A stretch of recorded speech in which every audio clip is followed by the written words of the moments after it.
Good morning and welcome to CSL Ocala. How's everybody doing today? Yay! Yay! Oh my gosh, I'm so excited to be back.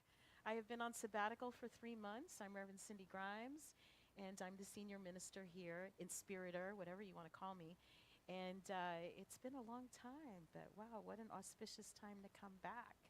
So excited. How many of you are new here today? Wow, wonderful, wonderful. Let's make sure. Do you all get visitor packets? You get a little visitor information? Okay, keep your hand up so we can get that to you. Wonderful. Well, let me tell you a little bit about this place, who we are, and what we are about.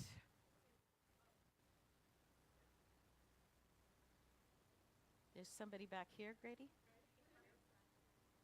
And there's someone back there. And we'll get you a magazine, too, before you leave today. So, we don't have any more magazines? How about the old ones? Oh, okay. Well, there you go. We'll bring some. We will get you some magazines. Schedule. Fabulous, fabulous. All right, so our vision, what we're about here, we are a model center for spiritual living as evidenced by the transformational impact we have on our spiritual community, on the larger Centers for Spiritual Living organization, and the community at large. So what that means is when we're saying we're a model center for spiritual living, that's so you know that there are lots of centers for spiritual living all around the world, mostly in the United States. So we just happen to be one of them, this beautiful little gem here in Ocala, Florida. And our mission is to empower individuals to awaken to that power and presence that lies within and all around them so we can all live our best lives. In other words, that thing that so many people call God, is right here, right now, and is actually in the seat that you're sitting in, because we are all expressions of the one, right? If we say God is all there is, it can't be anything else, could it? That's right, it has to be. No exceptions. No matter how much you try to keep it out, no matter how much you don't believe, or it's still here. It can't be anyplace else. It is all there is.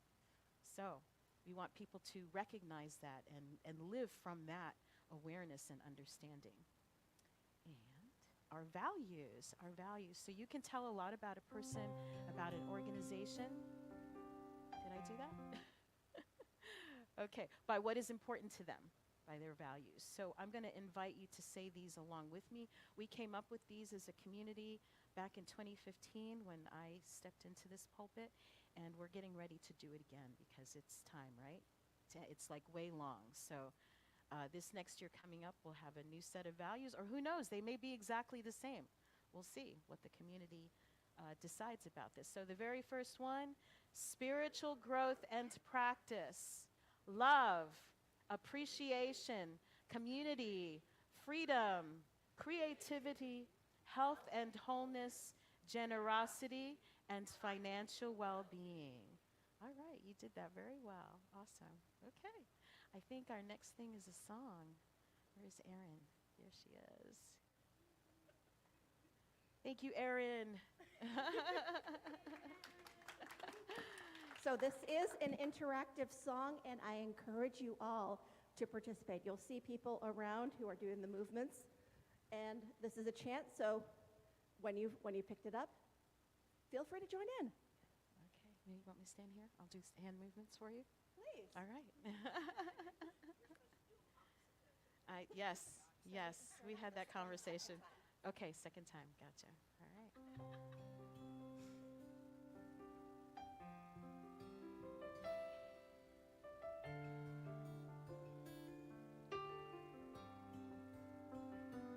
Gratitude before me, gratitude behind me, gratitude to the left of me, gratitude to the right of me, gratitude above me, gratitude below me, gratitude within me, gratitude all around me. I'm so grateful. I'm so grateful. I'm so grateful. I'm so grateful. I'm so grateful. I'm so grateful. I'm so grateful. I'm so grateful. Gratitude before me, gratitude behind me, gratitude to the left of me, gratitude to the right of me, gratitude above me, gratitude below me, gratitude within me, gratitude all around me. I'm so grateful. I'm so grateful. I'm so grateful. I'm so grateful. I'm so grateful. I'm so grateful. I'm so grateful. I'm so grateful. Gratitude before me, gratitude behind me, gratitude to the left of me, gratitude to the right of me, gratitude above me, gratitude below me, gratitude within me, gratitude all around me. I'm so grateful. I'm so grateful. I'm so grateful. I'm so grateful. I'm so grateful. I'm so grateful. I'm so grateful. I'm so grateful. So grateful. Oh, so grateful.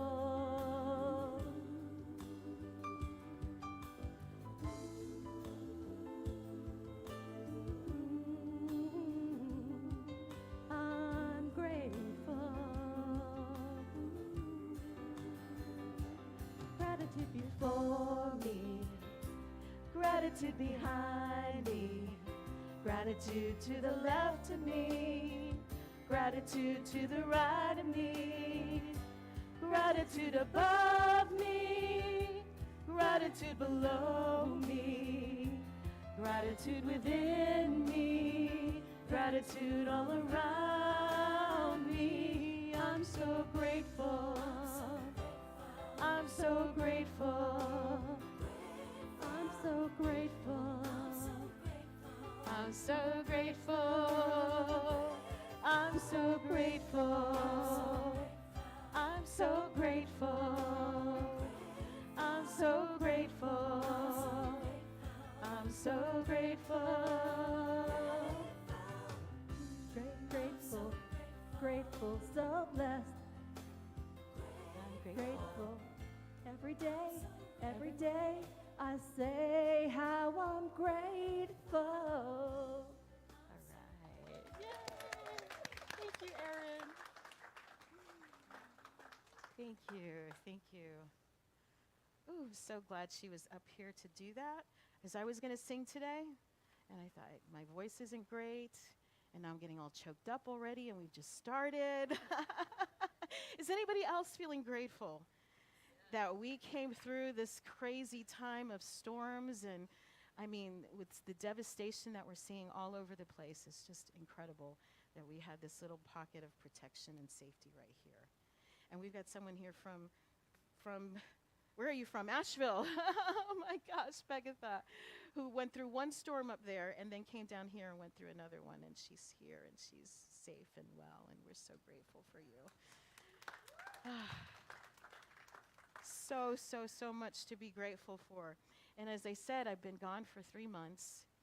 And you know, it's a little scary when you're like the CEO kind of person, like you want to make sure things are running smoothly and everybody's showing up and people are playing nice together and things are still happening. And look, it's still here. Not only is it here, it's better. We've gotten a paint job and we've gotten AC and we've got other things happening that's just amazing. So this place is thriving, and we know that CSL Ocala has its own life, separate from me and separate from any of us, and we want that to continue because this place has been here for 40 years, right? 40 years. I've only been the minister since 2015, We have the minister who was here for the 20 years before that, Reverend Peggy, sitting right there.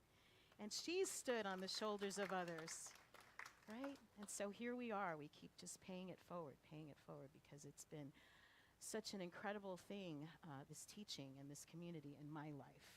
That's why I stand here. Because I sat in the audience back 20 years ago. Oh my gosh, talk about storms. That was when I found CSL Ocala. Anybody else been in Florida long enough to have gone through those 4 storms 20 years ago? One after another after another. And my life was in such chaos at the time. We were on the verge of divorce, my husband and I. We've been together 36 years now. Yeah, we were on the verge of divorce. We were on the verge of bankruptcy. I was like almost losing my business. My health was in terrible condition, and we had 3 small kids. And when one of those storms rolled through, I remember I was on deadline. I was publishing a parenting magazine and couldn't use the internet. There was no electricity, like all of that. And I was watching this great big huge pine tree in the front of my yard just like swaying. It was crazy. And I was just in that moment praying, God, just take it. Take the house. Just let that tree fall on the house and give me a do-over. Yeah, I was like that, that far gone. Like, I want us to be okay, right? Me, the kids will be in one part of the house, let the tree fall on it and just take the whole thing and just give me a do-over. And what I realized in this last storm, obviously that didn't happen. But in this last storm, I was thinking, oh my God, what if the tree falls on the house? Because I said that 20 years ago. Oh my gosh. Because I got my do-over. I really did. In these 20 years, like everything turned around. I'm still with the same man, you know, same house. We kept the house. I got to sell the business. We just finished renovations on the house that had been needed for 20 plus years. And it just got finished, like the hurricane windows, the siding, all of that stuff happened during my sabbatical. So literally a complete transformation, but it didn't happen in that one moment, you know, like I wished it would. Like, just, you know, let's just start over again. It took all of that time for it to turn around. So I share that story because it was this teaching that helped me come out of that really, really dark place. And you might be sitting here right now wishing for a do-over, you know, and know that life is for you. And I'm really happy now that that tree never fell on my house, you know, but it can come to you. You can have that do-over. You can have that new life, that new experience anytime you choose. And this is the place to come because we're all in that same kind of mode, all of us trying to grow and live our very best lives. Oh, and so today, our conversation today, my talk today is easy breezy, right? Life, death, and immortality. Life, death, and immortality. And I didn't choose that this month. You know, that was chosen at the beginning of the year. And so life very often sets me up for the talk that I'm going to do. And honestly, I was a little nervous, you know, taking my time off because I knew when I came back I was going to be talking about death and dying, which meant somehow life was going to give me some experience, and I didn't know what that was going to be, but I knew it was going to be pertinent. And sure enough, it was. It was, because my sabbatical was bookended with people dying. Even before I left, in the very last week, we lost a member of our community, Darren Clark, a.k.a. D-Man. Yes, and we love D-Man. And I just want to take a moment to honor him. He was 30 years old. Oh. You think you might need him too? Okay. So D-Man came to us when he was he was a kid. He was a kid. And then, and found this to be his safe place, his happy place. And so as he grew up, he moved away. And then he came back in December, just showed up out of the blue. It had been maybe 15 years or something, 10 years at least since he'd been here. And was just looking to see, were we still here? Were we still open? And we were, and he jumped back in with both feet. And D-Man would get here before anybody else and set up all of our chairs. and put things away. And if there was something heavy you needed lifted, he was here to do it for you. But D-Man had some pain, some really severe, and chose to leave when he did. So that was D-Man. And then about midway through, we lost Gail Decant.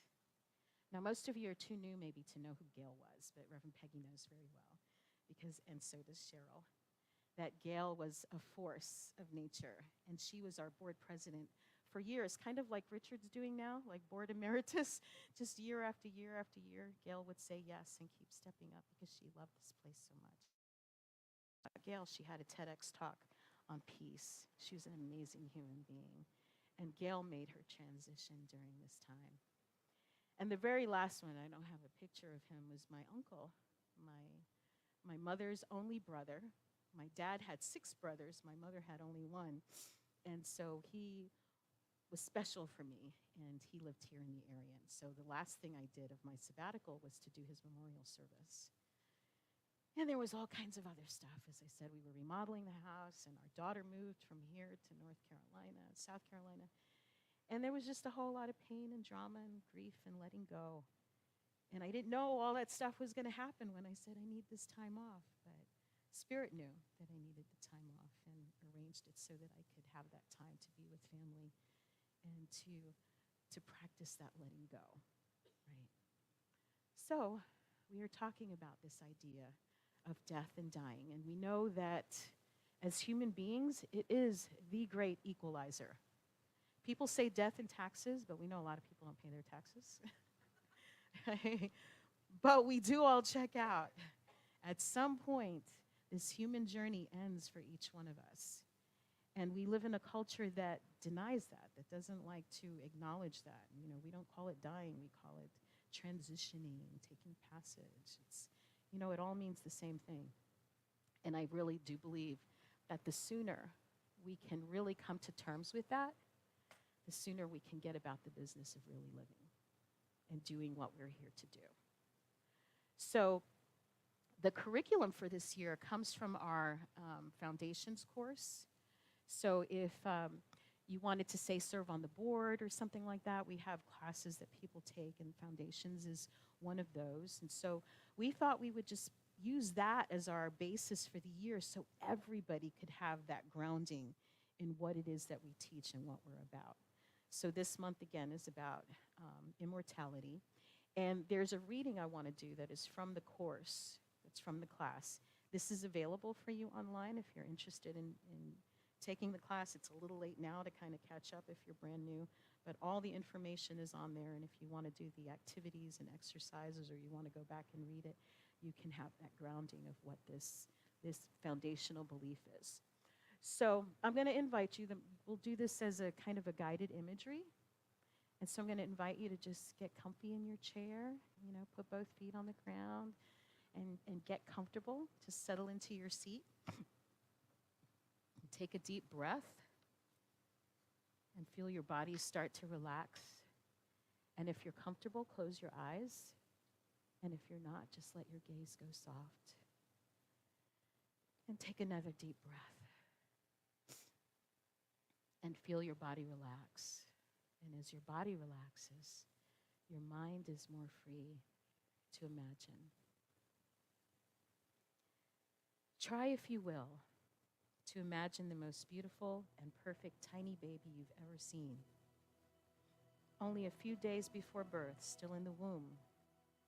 Imagine that you can communicate with this little one and you ask the question, what is your world like?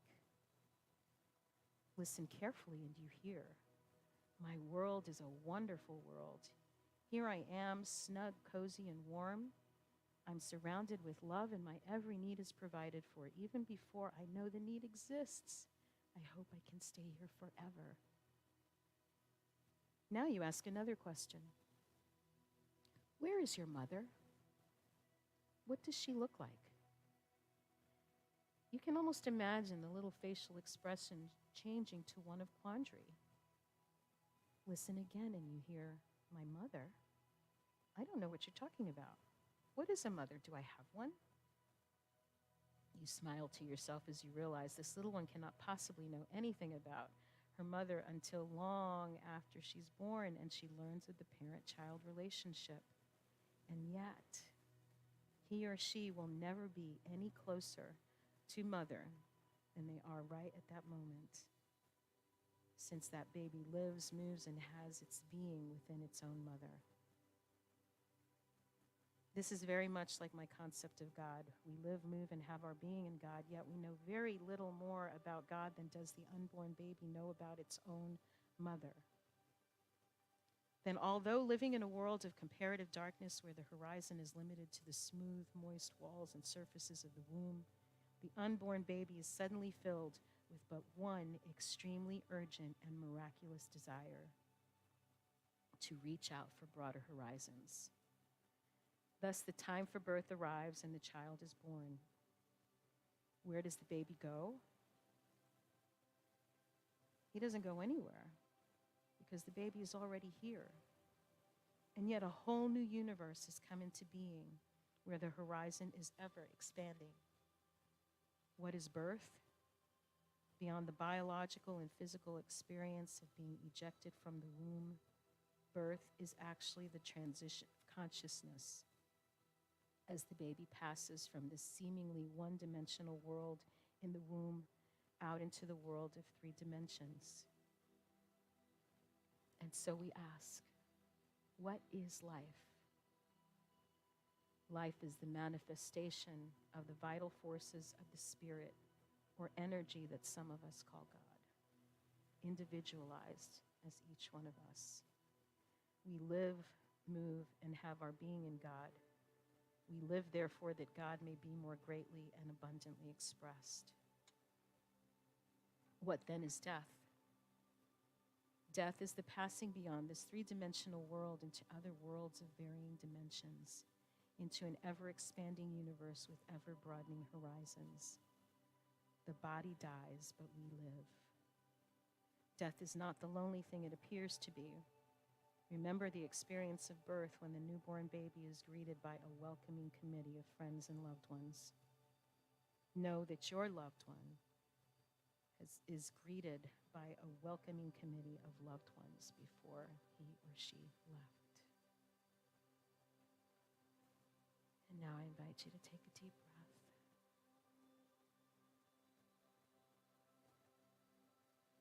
And bring your attention back to this time and this place and the seat beneath you.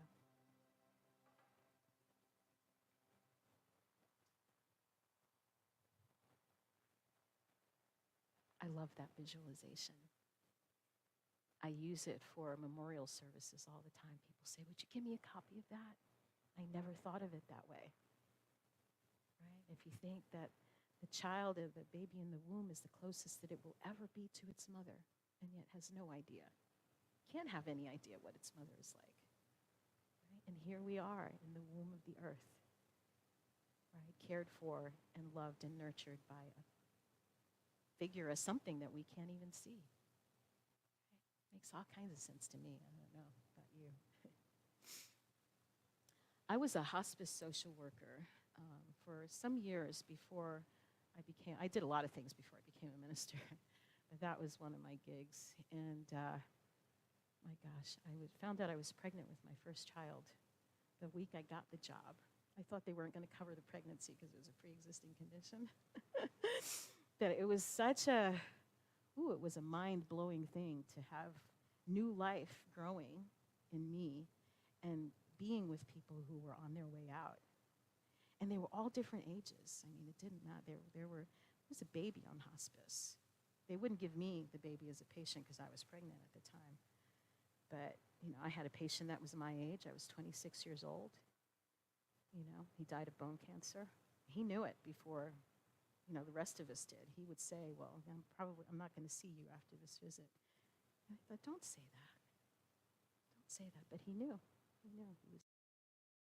So death is no respecter of age, of accomplishment, of any of that. It can come at any time. And I mentioned Bridget because Bridget said that there's not good deaths and bad deaths. Well, after seeing probably a couple of hundred people pass away. There were lessons for sure for me. You know, I saw how people lived, and people died the way they lived. It was not pretty. It was not pretty. Not just the disease process or whatever it was that they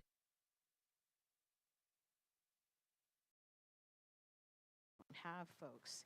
And my husband's a law enforcement officer, and I've heard this kind of morbid, but you know, when somebody dies and it takes days for folks to find them, or sometimes they don't, you can tell how much of a jerk they were. Right? Because nobody's looking, nobody's noticed that this person is gone. They could be gone for months or years, and that happens. Literally, that happens. So there were lots of lessons, and I want to share some of those with you. Let me go back to that, because a couple of patients I remember in particular. One woman was in her 80s, she's probably 84, 85, something like that. And she was so angry that she was dying because how unfair it was that she had just started living her life and now she was at the end of it. And I thought she was kidding. I thought, how did you get to be 84 and not realize that there's a clock ticking here? You know, when you waited till now to start living? That was terrifying to me. That was not going to be me. And then you had the other ones. There was the guy that owned a funeral business. And when he found out that he was dying, he got a 6-month diagnosis. The family came to be with him. They literally set up his hospital bed in the living room so they wouldn't miss a moment together. And the family was like having a party. They were celebrating. And I was like in awe. I'd never seen this before. And they said, this is what Dad wants. He's ready to go. Who are we to say it's not his time? You know, we want to help him in the way that he needs it and he wants it. You know, I thought that was a good way out. So the top 5 regrets of the dying, and this is from a book by Bonnie Ware, who also was, I think, a hospice social worker. And I'm starting with the last one, right? The 5th thing, which is not allowing themselves enough happiness. Right? People who are saving their happiness for some time later. You know, when they lose the weight or when they have the money or when they've got the relationship or the house or whatever it is, that's when they're going to be happy. Okay? Big regret. Don't wait till some time later to claim your happiness and to live the life that you were born to live.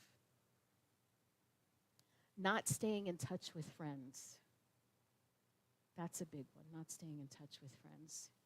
You know, and I'm not a great friend in that way. There's some people I haven't talked to for months, years even. But I know that when I pick up the phone, it's like we pick up right where we left off. Does anybody else have friends like that? Yeah. Check in with your friends and your loved ones. Not expressing their feelings. Oh my gosh, that's such a huge one. You know, most of us, I think, are emotionally constipated. You know, a lot of us are, especially if you've had trauma, if you've had things happen in your life, like, I don't want to feel the anger, I don't want to feel the sadness, but guess what? You can't selectively numb. If you're not feeling all of your feelings, you're probably not feeling your joy either. Right? So allowing yourself, and that's part of what we do here, is we give people processes to move through some of those emotions that can get stuck in our system. You know, and keep us from feeling and experiencing the fullness of life. Right? We also have therapists to help with that too. Working too hard. Working too hard. That's why I had to take a 3-month sabbatical. As much as I love what I do, I love my work, I love being here, I love interacting with people in this way, in this teaching that is so transformative. But I knew my life was out of balance. Right? There was a lot of things I needed to take care of, and so I had to take that time, right, to take care of me. So we don't want to work too hard. You want to have that balance, and if you say your family is important to you, how much time are you really spending with them? Right? We can say that these things are important, but then when you look at your calendar and you see you haven't blocked out any vacation time, right? You haven't blocked out that play time with the grandkids, you know, you got to do those things. The clock is ticking. And then the number one thing, the number one regret is not living life true to themselves. right? Living somebody else's life, living from somebody else's values, living somebody else's vision and mission for your life, right? Not recognizing and living your own. Top regret, number one regret. I want you all to avoid that. Here's the thing. When people got that diagnosis, when the doctor says you got 6 months or less to live, people rearrange their priorities. They take care of business, right? And some of those people did it so well that they ended up getting off of hospice, right? But here's the thing. You can live like that without getting the diagnosis. And isn't that awesome, right? It's kind of like Scrooge waking up the next morning, Christmas morning, and realizing, oh my gosh, it was all a dream. I still have time. You're sitting here. You have time to live the life that you came here to live. Get in touch with that. And it's such an important topic because of this right here. When we no longer fear death, we no longer fear life. I know so many people who don't travel, right? Who won't go out in public, who won't do all these different things, won't get on a plane, won't cross a bridge, won't do all of these things in life because they're afraid they're going to die. Well, guess what? You're going to die anyway. We all are, right? We all are. So do the thing. Do the thing. If you're afraid of all that stuff, go find yourself a therapist. Right? If you're watching at home because you're afraid to come out and hang out with people, get yourself a therapist. Live your life. Right? Ships are safe in the harbor. But that's not what ships are for. Right? Ships are for adventuring and traveling. And you are here to live a full, awesome, amazing life that only you can live. Right? So the sooner you get around and to really taking this in, that this human moment is limited, the sooner you can get about the business of living your life. I love this quote. This one just popped up on my Facebook feed, and I posted it. It says, "We enter life with an inhale. We exit life with an exhale. And in between, we live for those moments that take our breath away." Isn't that beautiful? Yeah, I love that. And back to the breath, right? The importance of the breath and just taking time to breathe. It helps with the flow of emotion as well. Breathing is so, so important. So now the next part, right? The human part. Because we are spiritual beings having a human experience. There's more to us than this flesh and blood, this suit that we wear. So what happens when we die? Well, I don't know. I haven't been there yet. At least not in a way that I remember. I don't know. Maybe I have been. How many of you think we've been here before? Anybody have that? Yeah. Well, we're having a talk after this, a little conversation with Elaine Hager right back there. Yeah, Elaine is a medium, and she's going to talk about her understanding of what happens after we make our transition. In the event that any of you would like to delve into that a little bit more or interested in that idea, she's your girl, and we're going to have a talk after this. But, we don't know. But what we do know is that energy is never created or destroyed, right? Everything is here. It changes form. It changes form, but it is never created or destroyed. And that is our belief. This is a core concept of this teaching that we have at Centers for Spiritual Living called the Science of Mind. And the founder, Ernest Holmes, said this: "Immortality is a universal principle, not a belief or a bargain made with the universe for good behavior. God knows only life, its eternal continuity, evolution, and expansion. The essence of every human is the incarnation of God at the center of his or her being. This essence is eternal and changeless, the divine spark that can no more die than God can die." Right? So death isn't punishment. Right? Physical death of our body is not punishment. It's not something that happens to bad people. It's just the game. It's just the way it is. Likewise, the idea of immortality, it's not a prize for living well. It's not a prize for doing all the stuff that whoever told you to do in your catechism class or, from up in the pulpit before, whatever they said you were supposed to do, and if you do it really well, you might live forever, but if you don't, you're going to hell. It's nonsense. Okay? Right? If this thing, this thing called life, or this thing called God is what we say it has to be that. It has to be immortal. Right? There is some part of us that goes on. Even when you see it in the fall as the leaves are falling, right? And the tree looks like it's dead. And it goes dormant for a while and it comes back in the spring. Right? There is a life force that's here, that's inside each one of us. And that life force goes on. That's what we believe here. God is life. Life cannot produce death. Death is but the shifting of a scene, moving from one place to another, an impatient gesture of the soul as it seeks freedom. That is also from Ernest Holmes, right? God is life. And we are each here expressing that God life in the way that only you can do. Nobody else can do it for you. And then I love this quote, right? This is what I love about having these conversations in spiritual community, because in the end, you realize we're really all just walking each other home, right?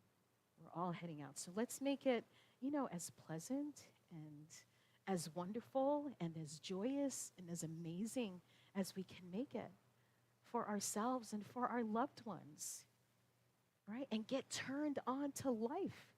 Don't wait till you get a diagnosis. Do it now. Do it now. Say the things that you need to say. Go the places you want to go, right? Express yourself in the way that you want to express yourself. This is your life, your masterpiece, your creation, right? Don't wait. Don't wait to start living until you're 84 years old or 85. That would be very sad. Yeah? All right. Have this affirmation for you, and then we'll close with a song. And I invite you, when we create these affirmations, that you can, copy them, put them on your refrigerator or something, and just so that you can remember it during the week. And maybe it brings you some gem, some solace, something during the week. And this one says, I live in conscious awareness of spirit within me. I live fully and without fear, experiencing heaven on earth here and now. Experience heaven on earth here and now. It's another one of our beliefs here, is that heaven and hell are not some place that we go to. Heaven and hell is what we create right here, right now, right? How many of you have lived in hell? Because I sure have, right? Now, how many of you have experienced heaven on earth? Those moments that take your breath away, right? Yeah, that. So that's what we want to create. That's the world. I shared this before, so if you heard me say it, just, roll with me. Going to an amazing, awesome workshop, one of those spiritual things that kind of opens your heart and opens your mind, and everybody's having this kumbaya moment, and it's so beautiful, you don't want to leave. And you go, oh, wow, I got to get back to the real world when this is over. Well, I had a great teacher say, this is the real world. This is every bit as real as anything. It's more real even than some of the stuff that's happening out there, right? So it's our job, it's our work to create this feeling, this love, this heaven on earth wherever we go. And that is what I implore you to do. All right, thank you. Thank you.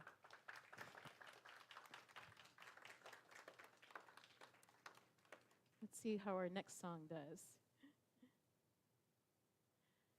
I said I was going to sing, but I was a little under the weather, and I think this is a great close for this topic.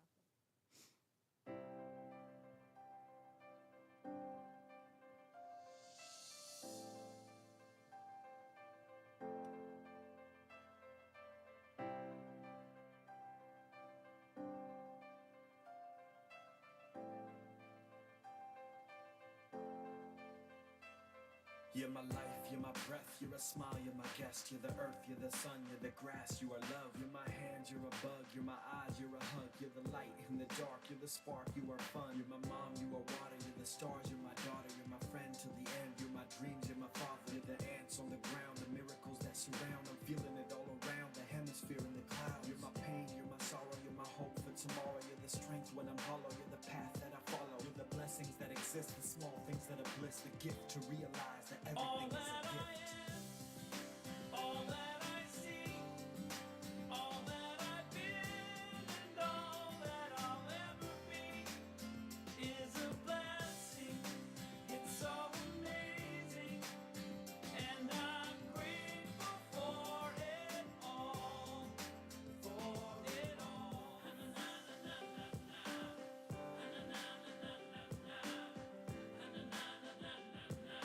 Grateful for it You're the blessings every time I try to count. You're the lessons that I learned every time I turn around. You're the water when I'm burned every time I think I found everything I'm looking for. You're the sign saying stop to take a bow and keep moving forward and start looking towards your heart.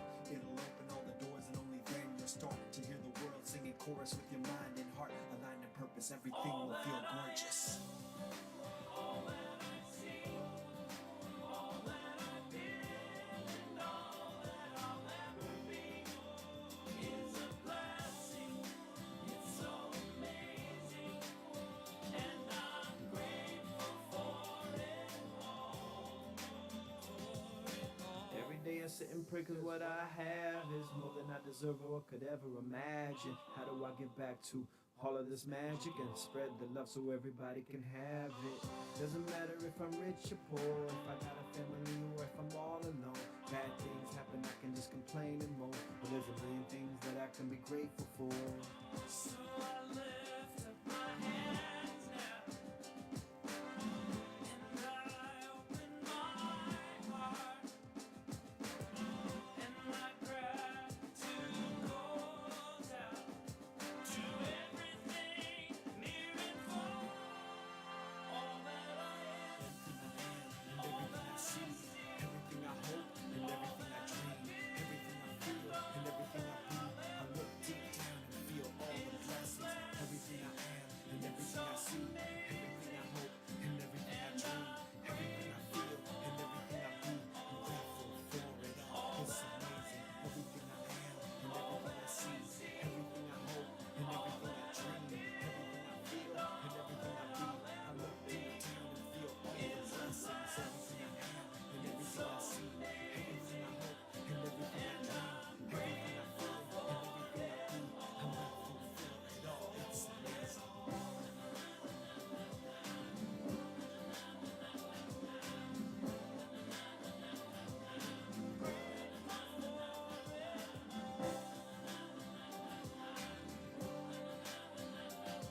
You're the blessings that exist, the small things that are bliss, the gift to realize that everything is a gift. Yes.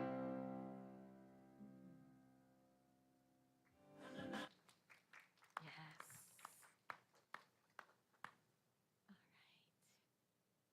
Isn't that a great song? Yes, yes. And I'm going to invite Reverend Peggy to help us celebrate our abundance. She's so good at this. And maybe talk about our unexpected good, a reminder. Yes, yes. Welcome, everyone. I'm Peggy Hostetler. Such a joy it is to be here. Is the mic working? Yes. Are you hearing me okay? I would just like to say something about the gratitude theme before I do anything else today. You know, our brains are such that we cannot feel gratitude and fear at the same time. And so as the storms were coming, whether it was Helene or whether it was Milton these last few weeks, I was singing that first song that we did. And with emotions and things and really getting into it. And as the storm was coming, to be grateful puts us in this place of acceptance of good. And so when those kinds of things come up, I don't know if there's any more letters that are going to be used this year for hurricanes.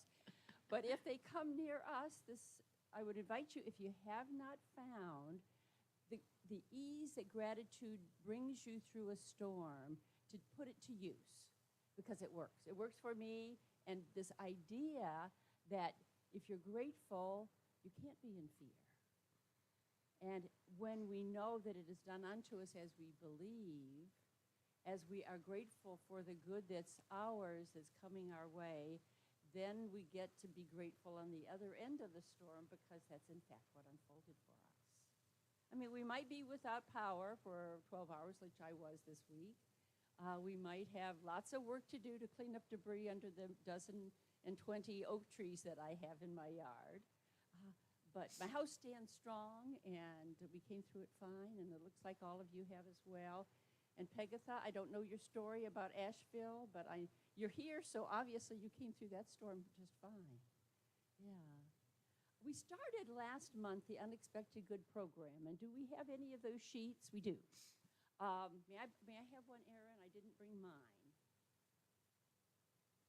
The invitation is that if you would like to bring more prosperity in the form of money into your life, to join this program, to say the affirmation twice a day, to expect good to come into your life, and then to tithe 10% for that which comes to you unexpectedly. This is a wonderful way to learn how to tithe, is to tithe on the overflow that comes because you're in this program, and to know that others here at the center are doing it along with you. And as you claim your prosperity, you're claiming their prosperity, and the center thrives because of the tithes that have come in. I don't know what the numbers are so far, but the goal, I think, is to do this for one more month. So there are these sheets, and if you would like one, raise your hand, and let Erin give them out. Let's do that first before we go on. No, just use any envelope you want for your unexpected good, or just bring it and identify it to the center, because that's one of the joys of this project, is that whatever comes into the center, we know that 10 times that much came to the individuals who are tithing unexpectedly during this period of time. So through the first week or the second week in November, I believe that's what we're doing. And so take the affirmation, read what it says. It does instruct you. And expect, one more in the back, Erin. Yeah, one more here back, way in the back, please. Yes, thank you. Oh, and notice as you received it, you already have received some unexpected good. Yes, okay. Okay. Let's do the affirmation together that's on the screen, shall we? It is the nature of life to give of itself, as it is the tree's nature to bear fruit, and the flower's nature to bloom.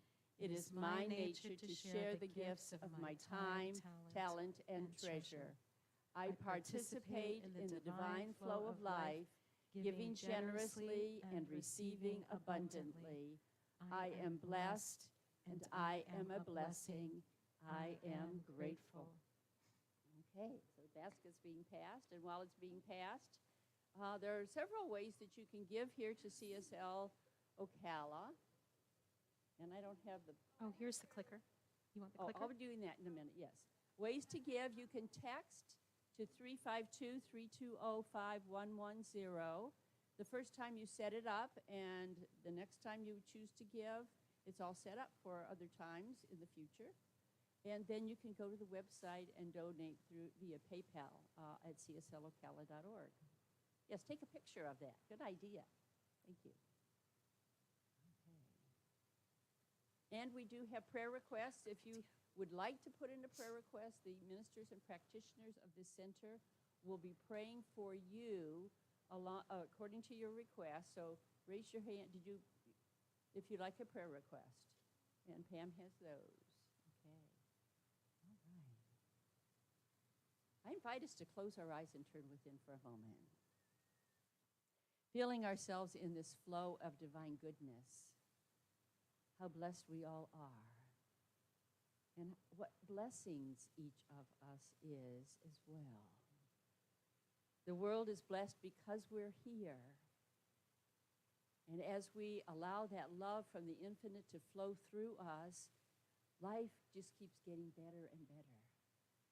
I give thanks for tithes and offerings today, knowing that the gift is multiplied in the mind and heart of the giver, that this center is thriving because of the givingness of each one, in time, in talent, in funds, in whatever love people choose to share with CSL Ocala. I give thanks also for our prayer requests today, knowing that the answer to each and every request already exists in divine mind. And that's what the ministers and practitioners of this center know as well. For all of this and all the good that's forever flowing to us and through us, I do give thanks, and let us say together, and so it is. Thank you so much, Reverend Peggy. Thank you to our leadership team. Oh, just so much gratitude, so much gratitude. So what's going on here at CSLO College? Do you want to do this? Come on, Aaron. Yeah, start with a reading. I jumped the gun. Aaron's going to do a reading for us. Okay, so I'm reading from the Science of Mind magazine for today. And today's topic is spontaneously natural. And the first quote is from Howard Thurman. I determined to live the outer life in the inner sanctuary. And this is was published in the Science of Mind magazine in July 96. My mind is the mind of God, functioning at the level of my perception of life. Therefore, to me, my mind must be as God. It is the only thing that could interpret, understand, accept, or reject. Because of this, the thought is creative. I believe each one of us, in turning to the great inner life, is turning to God. And yet, an individual is never God. Whoever penetrates this inner life will find it to be birthless, deathless, fearless, eternal, happy, perfect, and complete. Gradually, it becomes clear that God, or the infinite, is flowing into everything.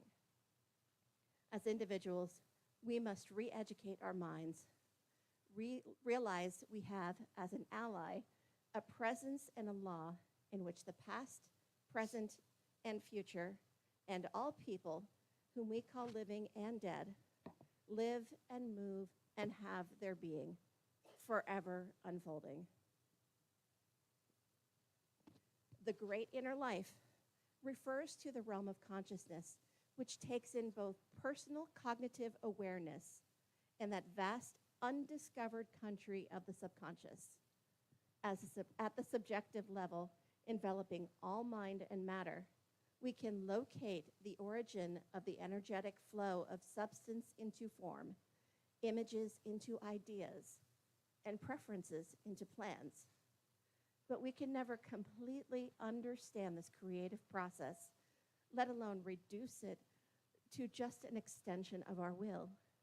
No individual is ever completely personally God, and is instead the experience God is having in and through their lives in time and space. And the affirmation for today, I know the Spirit of God has made me, and the breath of the Almighty has given me life. Nice.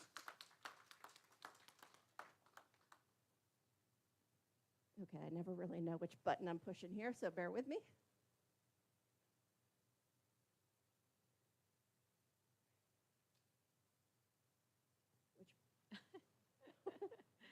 It should be this one. Go forward. There we go. Okay. So that would be today, exploring the afterlife connection. With Elaine. Elaine, would you like to speak on this?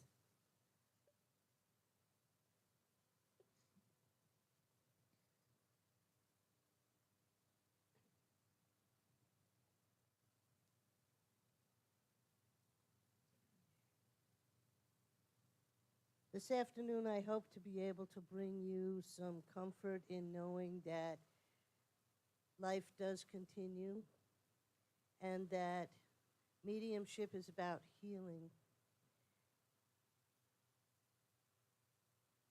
I'm going to get authentic with you this afternoon, and I hope that I can make a difference in each and every life that's here today. So please stay on and let's share this experience together. Thank you very much. And next week, we are taking the same topic of immortality and having our Circle Sunday. And for those who are new and not familiar with our Circle Sunday, we do a recap of the talk today, and then we break out into smaller groups and answer some questions about the topic. It gives us a chance for everybody to be seen and heard. And it's such a wonderful experience, and I invite you all to come back and join us for Circle Sunday. And then the next week after that will be with Galen Gregis, and she will be doing her talk on ego, death, and beyond.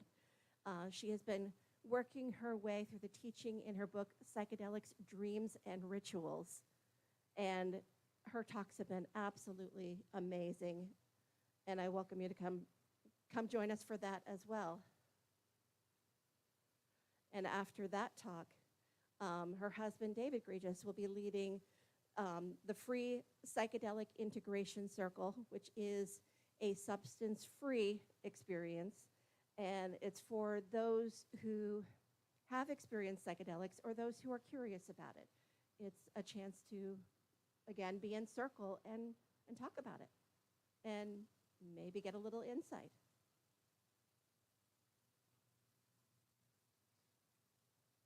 And if you have not had a chance yet, I encourage you all to sign up for Spirit Monthly newsletter.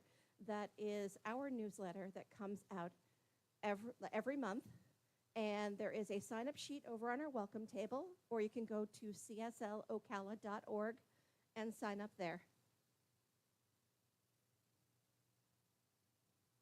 And we do have the Science of Mind magazine, which is what I did the reading from. It is a bi-monthly magazine. So, for example, this one right here, we had September and October. So it is. It's because it's the 2 different months. And we do have it for sale in the bookstore. We also have the last month for sale at a reduced price in the bookstore. If you are curious about finding more, what I read for you was from the daily guides. That's one thing that the Science of Mind magazine is well known for. There is a reading for every single day of the month, along with regular articles and columns that are in there. And it's just a wonderful spiritual practice to add. And we don't have Cole with us today, but we are always looking for more volunteers. And if you are interested in helping to support the center, I know this is a place that is very near and dear to my heart, so I volunteer with the center a lot, and I encourage anybody who feels as strongly about this place as I do to scan the QR code and join us in volunteering. And Raven would like to say something.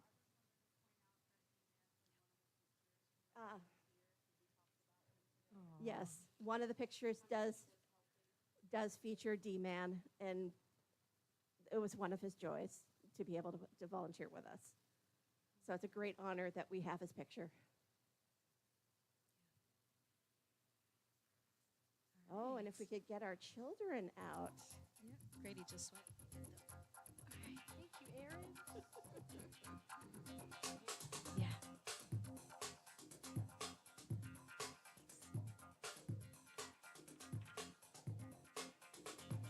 This little light of mine, I'm gonna let it shine. We know the kids are here. We heard them this week. Little light of mine, We don't always hear them. I'm gonna let it shine. This week we knew they were here. This little light of Come mine, on. I'm gonna let it shine. Let it shine. Let it shine.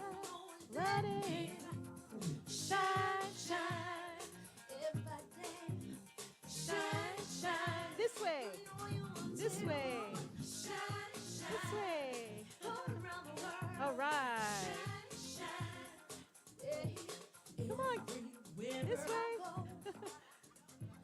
this way.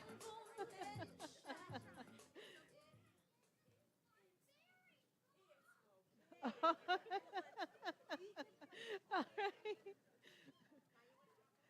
Looks like they were having a pretty good time back there. So, so here's what we invite you to do while we corral the children. Rub your hands together, right? Warm them up and we send them a little love. And this is what we say. We honor you. We see your light. May it shine on all that you do. And so it is. All right. And give yourself a little love because there's a kid inside of you too, right? We can say it again. We honor you. We see your light. May it shine on all that you do. And so it is. And so it is. Fabulous. I think that wraps everything up for today with a little prayer to close us out. Oh, did we lose it? Did I do that? I probably did it. I hit something by mistake. Did I?